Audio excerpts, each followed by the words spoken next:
Assalamualaikum warahmatullahi wabarakatuh. Perkenalkan, nama saya Isa dengan NPM 207006063. Kali ini saya akan mencoba menjelaskan tentang sistem pendukung keputusan penentuan kesesuaian jenis lahan pertanian untuk budidaya tanaman buah-buahan menggunakan metode similarity.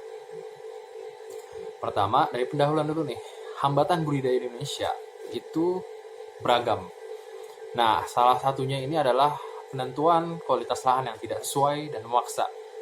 Jadi, karena hal tersebut, tanaman buah-buahan yang ditanam tidak memberikan hasil yang dapat menutupi modal para petani itu sendiri. Sehingga para petani justru mengalami kerugian yang cukup besar dari hal tersebut. Hal ini bisa disebabkan oleh kurangnya pengetahuan dari petani itu. Karena kurangnya mendapat ilmu dan penjelasan yang lainnya, jadi petani tidak mengetahui. Lalu berikutnya itu adalah sulitnya memperoleh data yang sesuai dengan apa yang diperlukan oleh petani. Misalkan bibit apa yang perlu ditanam pada kondisi lahan gambut, lahan yang subur atau lahan yang berpasir, seperti itu. Jadi petani tidak mengetahui sehingga hasilnya kurang memadai. Nah, oleh karena itu diperlukan program yang memadai untuk mempermudah para petani agar mengetahui tentang jenis tanah yang sesuai. Berikutnya kajian pustaka.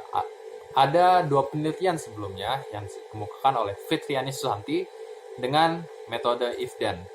Metode if-then ini berpatokan pada dapat fakta yang dilihat di lapangan dan pengetahuan pakar juga, lalu diadopsi dan disusun menjadi sebuah basis yang disampaikan secara jelas gitu, gamblang.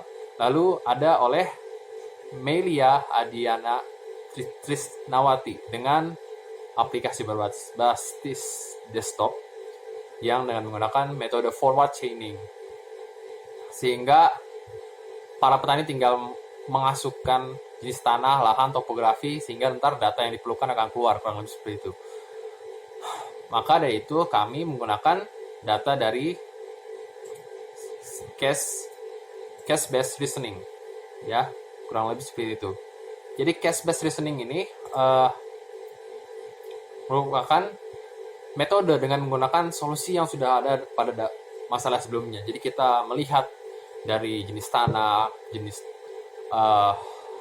cuaca, kadar air, dan lainnya, sehingga kita bisa melihat dengan data-data sebelumnya atau masalah-masalah sebelumnya yang telah diselesaikan dan memberikan solusi kepada para petani.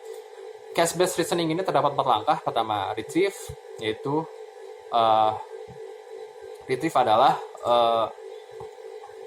memperoleh kembali dari data-data kasus sebelumnya dan dengan mendeskripsikan satu atau sebagian masalah yang dapat ditemukan, kemudian mengacu pada fitur ya pencocokan awal, pencarian, dan pemeliharaan. Kemudian ada reuse, menggunakan informasi yang telah di-upload sebelumnya untuk pengetahuan dari data berikutnya, sehingga dapat mendapatkan solusi yang tepat.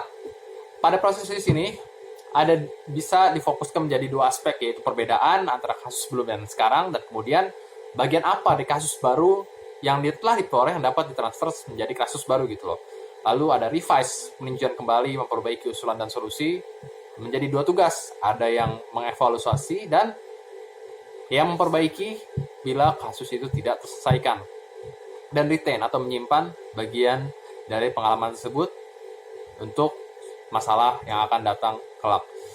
Jadi patokannya pada similarity. Jadi kita menggunakan masalah yang dahulu pernah terjadi dan menjadikannya sebagai solusi pada masa yang akan datang. Lalu metode dan penelitian kesimpulan itu kurang lebih metode similarity yang berpatokan pada kasus dan pengalaman sebelumnya, kurang lebih saya jelaskan. Analisis kebutuhan yang dibutuhkan dan menggunakan perangkat lunak berupa input atau data masukan, informasi keluaran output, dan basis pengetahuan itu sendiri. Sekian, Assalamualaikum warahmatullahi wabarakatuh.